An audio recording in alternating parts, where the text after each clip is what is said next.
एक बार की बात है, एमिली नाम की एक छोटी लड़की थी जो अपने परिवार के साथ एक छोटे से घर में रहती थी। एमिली को अपने घर के पीछे जंगल में घूमना और खेलना बहुत पसंद था। वो अक्सर घूमने जाती और सुंदर पत्थर और पत्ते इकट्ठा करती। लेकिन एक चीज थी जो उसे सबसे ज्यादा पसंद थी और वह थी उसका खजाना बक्सा, जहाँ वह अपना सारा खजाना रखती थी। बॉक्स में एक छोटी सी सुनहरी चाबी थी जो उसे खोलती थी। एक दिन खोजबीन के दौरान एमिली को ये एहसास हुआ कि उसने अपनी चाबी खो दी है।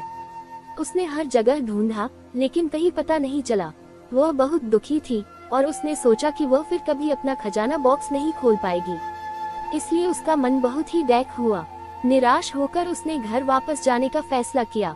जब वो रास्ते में जा रही थी तब रास्ते में उसकी मुलाकात एक बूढ़े उल्लू से हुई, जिसने उससे पूछा कि क्या गलत है, वो इतनी ज्यादा उदास क्यों है। एमिली ने उसे अपनी कहानी सुनाई और बताया कि कैसे उसने अपनी चाबी खो दी है। उल्लू ने ध्यान से सुना और फिर कहा, चिंता मत करो एमिली, मैं तुम्हारी मदद कर सकता हूँ। उल्लू एमिली के साथ जंगल में एक छोटे तालाब की ओर उड़ गया।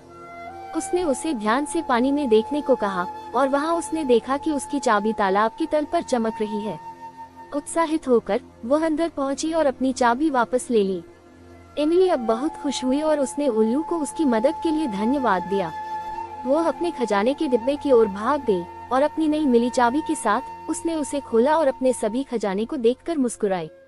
उस दिन से एमिली कभी भी अपनी चाबी के बिना खोजबीन करने नहीं गई और उसे हमेशा उस बुद्धिमान बूढ़े उल्लू की याद आई जिसने उसकी मदद की थी। सीख: इस कहानी से हमें ये सीख मिलती है कि सब्र से अगर किसी कार्य को किया जाए तब उस कार्य में सफलता जरूर मिलती है।